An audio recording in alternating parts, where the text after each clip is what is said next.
Hier, c'était le dernier jour des soldes. Ont-ils bien marché? Oui, parce qu'on dit un solde, hein, c'est Oui, masculin, Frédéric. ont-ils, exactement. Exactement. Pourquoi donc les soldes sont-ils en pleine évolution en ce moment?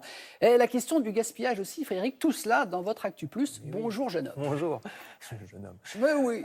Alors, parce que le solde en mathématiques, c'est ce qui reste. Hein, Ouais. Et justement, les soldes, c'est les vêtements qui restaient invendus et que donc on brader, qui vient du néerlandais, cuire, rôtir. Pourquoi? Parce que quand vous faites une braderie, vous mettez des saucisses à rôtir pour attirer le client. C'est vrai, ça vient de là, hein, braderie. Vous voyez, vous aurez appris solde et braderie. Je suis content, merci. Donc, le bilan de la saison, c'est que les commerçants sont mitigés. Hein. Vous allez voir, les chiffres des chambres de commerce sont tombés, mais je ne vais pas vous abrutir de chiffres parce que franchement, ils ne veulent pas dire grand-chose. En réalité, ça varie énormément d'un commerce à l'autre, d'une région à l'autre. Il y a des entreprises qui ont plutôt mieux vendu cette année que l'an dernier, d'autres, c'est l'inverse. Le seul point sur lequel vraiment tout le monde est à peu près d'accord, c'est qu'il y a eu cette année un effet. Qu'est-ce qu'il y a eu cette année, cet été? Canicule. Eh oui, gagné, un effet canicule, en effet. Mon estime.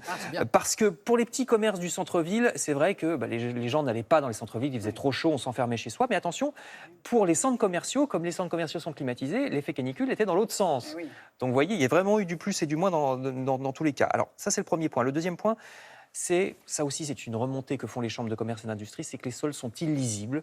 Les commerçants et les clients n'y comprennent plus rien. Parce que rappelez-vous, déjà, il y avait eu l'époque jusqu'en 2015 des soldes à date flottante. Alors ça, personne n'y comprenait rien.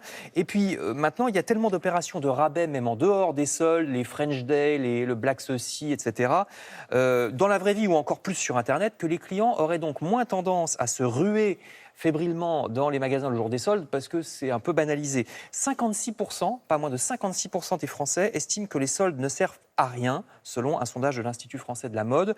Je vous rappelle que l'an prochain, d'ailleurs, les soldes d'été vont passer de 6 à 4 semaines, justement pour essayer de remonter cet effet waouh, comme disent les Américains, c'est-à-dire vite, dépêchons-nous, ce sont les soldes.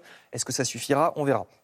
Alors, je vous rappelle que les soldes, normalement, c'est la seule période où le commerçant a le droit de vendre à perte, donc moins cher que ce qu'il a acheté. Donc, normalement, c'est vrai que c'est quand même là que vous avez les meilleures affaires. Sauf que, autre élément nouveau, c'est qu'il y a une conception écologique qui est rentrée dans le jeu. On commence à se rendre compte que presque tous nos achats génèrent de la pollution. Pour ne parler que du secteur textile, le plus concerné par les soldes, figurez-vous que le marché a baissé en valeur de 15% en 10 ans parce qu'on achète des vêtements à très bas prix fabriqués dans le tiers-monde. Mais ça ne veut pas dire qu'on achète moins. Vous voyez, au contraire, on achète 60% de vêtements en plus. Donc leur valeur a baissé, mais on en achète davantage. Il y a un début de prise de conscience. Vous voyez que 40% des Français qui se disent prêts à acheter moins, c'est pour des raisons écolo. Les autres, c'est parce qu'ils veulent dépenser moins.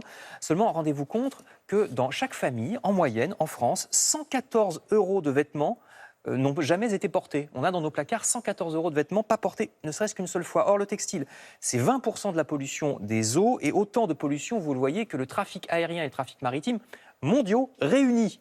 Donc ça fait vraiment beaucoup de pollution entre l'eau pour faire pousser le coton, ensuite l'eau qui est polluée par les teintures, l'usine évidemment pour fabriquer le vêtement au bout du monde, donc ensuite il faut l'acheminer dans des bateaux eux-mêmes très polluants. Et c'est pareil aussi pour l'électroménager, hein. Je vous parle des vêtements, c'est à ça qu'on pense pour les soldes, mais c'est pareil pour tout. Donc les écolos disent, arrêtons de produire trop, et d'être obligé ensuite de brader les invendus, il vaudrait mieux directement produire un petit peu moins. Et je termine en vous disant d'ailleurs que les soldes ne sont pas tout à fait terminés, puisqu'il y a des régions frontalières qui ont droit à des dérogations, vous savez, parce que le pays d'à côté, lui, a des prix baissés pendant plus longtemps. Le vraiment dernier jour des soldes en France, ce sera le 20 août. Je ne veux pas vous poser une colle, Fred, mais est-ce qu'on peut rapporter un article soldé? Est-ce que le commerçant a le droit de vous le racheter, de le reprendre? Alors normalement, les règles sont exactement les mêmes. C'est-à-dire que s'il y a un défaut, solde ou pas solde, vous tombez sur la loi des articles défectueux, donc vous pouvez ramener. Parlez défectueux, mais si j'en ai plus envie.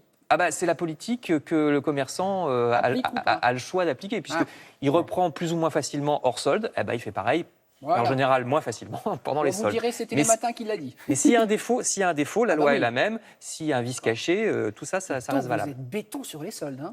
Surtout. On sent le ménager qui fait ses courses. Merci beaucoup, Fred.